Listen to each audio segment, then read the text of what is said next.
क्या सोच रही हो रीमा? कुछ नहीं, बस यही सोच रही थी कि अगर शालिनी को हमारे बारे में पता चल गया या फिर उसे शक हो गया तो। रीमा, शालिनी के पास वक्त ही कहाँ है मेरे बारे में सोचने के लिए। बस वो तो अपने बच्चे और घर में ही उलझी रहती है। और ये क्या रीमा, हम कौन सी बातें लेकर बैठ गए? हम इसीलिए मिलते हैं यहाँ पर। तुम्हारी बात भी ठीक है, लेकिन दीपक, जब भी मैं हमारे बारे में सोचती हूँ ना, मुझे बहुत हैरानी होती है।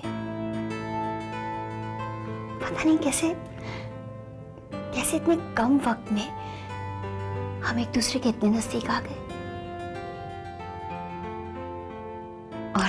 और मुझे भी देखो ना, पता नहीं क्यों खिंचती चली गई तुम्हारी तरफ। दीपक, मेरी तो जैसे दुनिया ही बदल गई। रीमा, दुनिया तो मेरी भी बदल गई है। मैंने कभी सोचा ही नहीं था कि मेरी जिंदगी इतनी खूबसूरत होगी। कभी नहीं सोचा था कि मेरा दिल किसी को इतना चाहने लगेगा। पता नहीं कहां से अचानक तुम आ गई मेरी जिंदगी में। शायद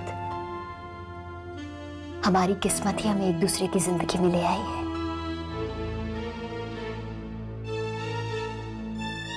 ये क्या हो रहा है मेरे साथ?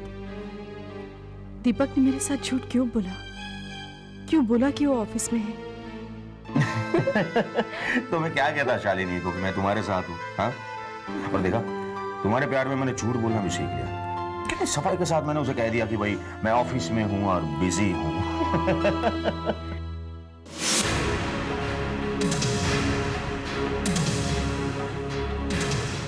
दीपक कह रहे थे काम में बिजी हैं।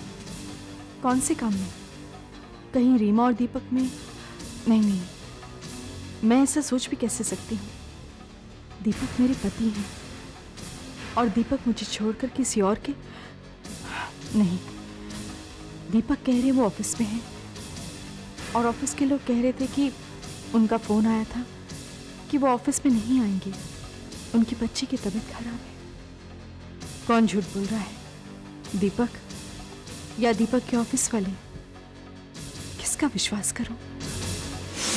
रीमा, विश्वास करो मेरे दिल और दिमाग पर हमेशा तुम ही छाई रहती हो।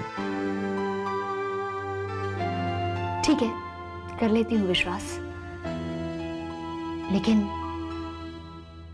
शालिनी के विश्वास का क्या? क्या उसके विश्वास को तोड़ दोगे तुम?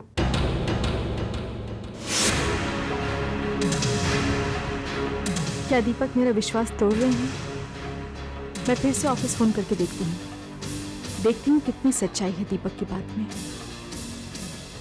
नहीं, मुझे दीपक पे शक नहीं करना चाहिए, वरना मेरी भी हालत नेहा की जैसी हो जाएगी।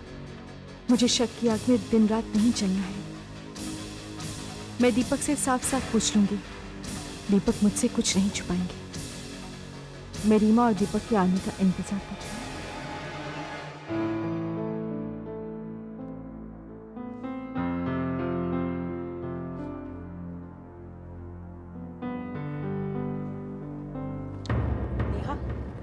तूने देखा आज के अखबार में निकिता की कितनी सोनी फोटो छपी है?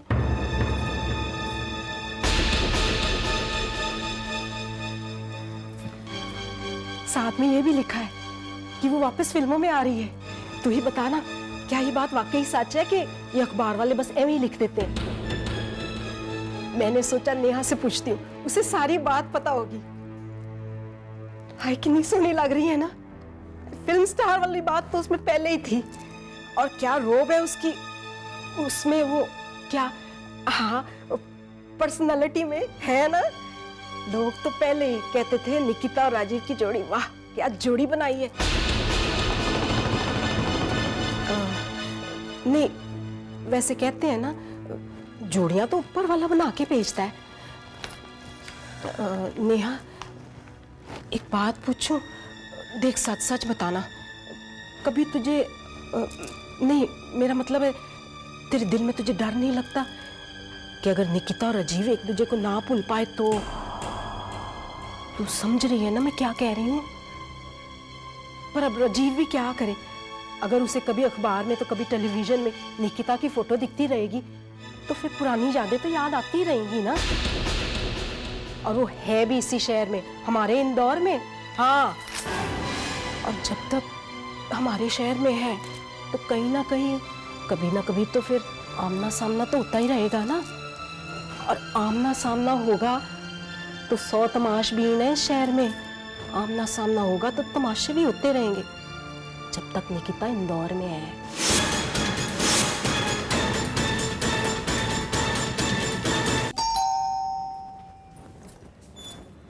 नेहा, आओ बेटा। बड़ा अच्छा लगा तुझे देखकर। मैं जानती थी अपने माँ बाप से ज्यादा दिन तक कोई नाराज नहीं रह सकते, है ना?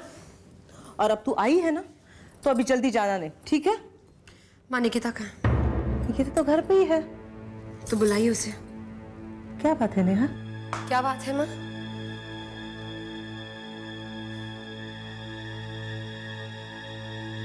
सुना है कि तुम फिर से फिल्मों में काम करना शुरू कर दिया।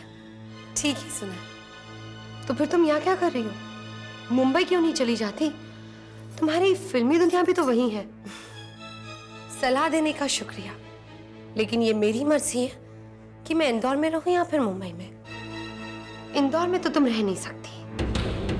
नेहा, ये क्या बात हुई? माँ प्लीज। निकिता, मुंबई तो तुम्हें जाना ही होगा। तुम कौन होती है फैसला करने वाली? राजीव की पत्नी। और मैं तुम्हारा साया भी अपने पति पर नहीं पड़ने दूंगी। ठीक है ना? तो फिर तुम ये सारी बातें मुझे क्यों बता रही हो? और बाय द वे, दूसरों के साय से अपने पति को बचाने के लिए तुम अपने पति के साथ उसकी परछाई बनकर क्यों नहीं घूमती? या तो फिर तुम अपने पति को अपने काबू में कर लो। और अगर तुमसे ये दोनों काम नहीं हो सके तो फिर तुम उसे छोड़ दो, वरना उसकी रखवाली करते करते तुम थक जाओगे। और वैसे भी मैं इंदौर में रहूं या ना रहूं, मुंबई जाऊं या ना जाऊं, इसका फैसला एक जलन की मारी पत्नी नहीं कर सकती। निकिता,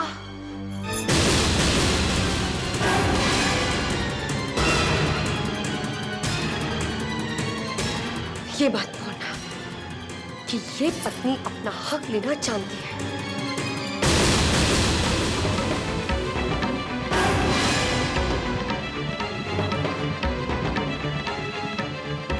और तुम भी ये बात बोलना कि अब तुम्हारे पति और मेरे बीच में कोई रिश्ता नहीं है। मैं आजाद हूं, जो चाहूं वो कर सकती हूं। जाओ, जाकर अपना हक अपने पति से मांगो। मेरे सामने हाथ मत फैलाओ। जिस तरह से तुम्हें एक दिन राजीव को छोड़ना पड़ा था, बस उसी तरह से तुम्हें एक दिन इस शहर को भी छोड़ना पड़ेगा।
शालिनी, दीपक, तुम्हें नहीं लगता कि तुम्हें मुझे जवाब देना चाहिए? किस बात का? किस बात का? मुझसे पूछ रहे हो किस बात का जवाब देना चाहिए? क्या कर रहे थे तुम बाहर उस लड़की के साथ बाहों में बाहें डाल के?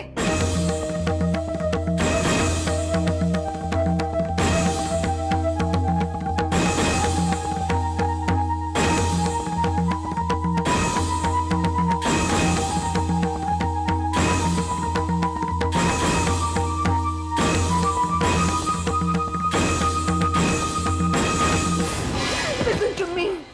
You listen to me. तुम सिर्फ मेरे हो। अगर उसकी तरफ आंख उठा के भी देखा ना तो मुझसे बुरा कोई नहीं होगा दीपक।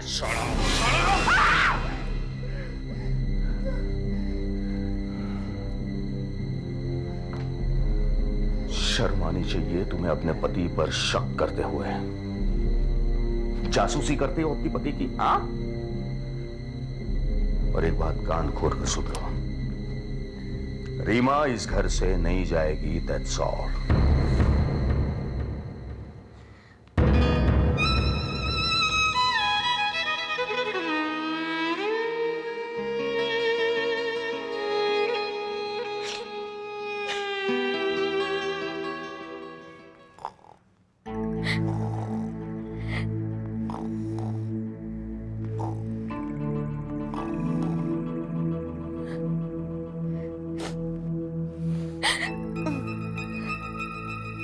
अरे अरे क्या हुआ मरी? आधी रात को यहाँ बैठ के कायर हो रही है? अरे बताएगी भी है, इसी तरह रोती रहेगी? चाची, पता नहीं अब मैं आपके पास रह पाऊंगी या नहीं। अरे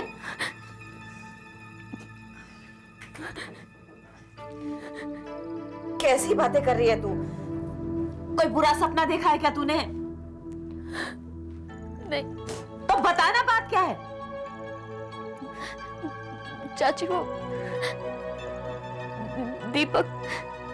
क्या हुआ? दीपक ने कुछ कह दिया तुझे? नहीं, वो दीपक और मैं। हाँ, क्या हुआ? चाची, वो मैं और दीपक हॉल में बैठे हुए थे और उसने देख लिया। साफ साफ क्यों नहीं बता रही? किसने देख लिया? क्या देख लिया? वो शालिनी ने देख लिया हमें। अरे तो क्या हुआ? शालिनी ने देख लिया तो बढ़िया ही। शालिनी ने देख लिया तो देख लिया। हाँ, तुझे उससे डरने की कोई जरूरत नहीं है, समझी? ये घर तेरा भी उतना ही है जितना उसका है, और तेरा पहले। देख, मैं तो जो दीपक की आंखों में देखना चाहती थी ना, वो देख लिया है मैंने। अब शालिनी जो करना चाहे करती रहे। तुझे डरने की कोई जरूरत नहीं है। पहुंच आंसू। रीमा प्लीज चुप हो जाओ। अरे अच्छा हुआ दीपक तू आ गया। देख जरा रो रो के क्या हाल कर लिया इसने। समझा इसे?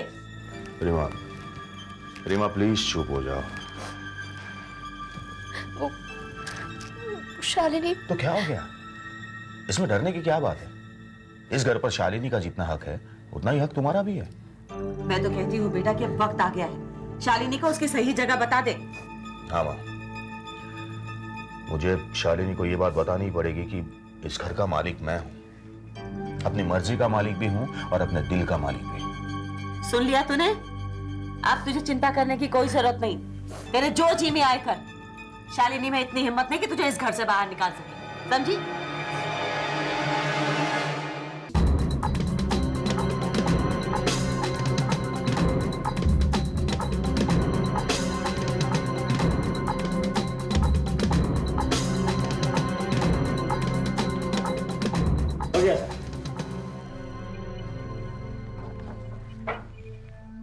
देखो बेटा, ये था क्या?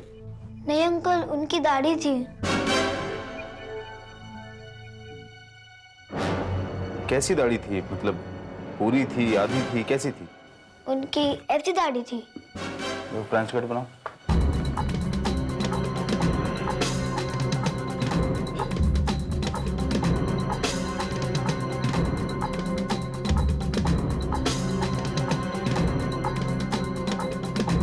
हो गया सर।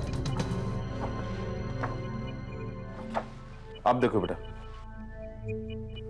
हाँ अंकल, वो कुछ कुछ ऐसा दिखता था, लेकिन कुछ और भी था।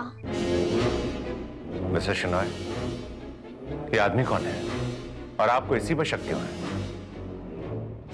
और रोहन भी कह रहा है कि इसकी शक्ल कुछ जानी पहचानी लग रही है। रिलैक्स मिस्टर लांबा, अभी पता चल जाएगा। अंकल, वो ब्लैक कलर का चश्मा भी पहना था। पक्का? हाँ अंकल, पक्का। एक चश्मा बनाओ प्लीज।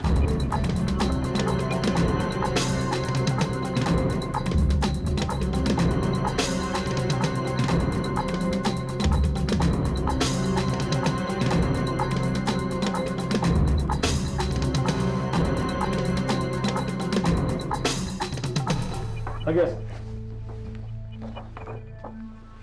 अब देखो। हाँ अंकल, ये वही। जरूरत पड़ेगी उसके लिए मैं तैयार हूं। पैसों की आप बिल्कुल परवाह ना करें मिस्टर शिनॉय। जी, सबसे पहले मुझे इसके एड्रेस की जरूरत पड़ेगी, जो मुझे जोरावर से मिल सकता है, और जोरावर को मुझे इसका एड्रेस देना है।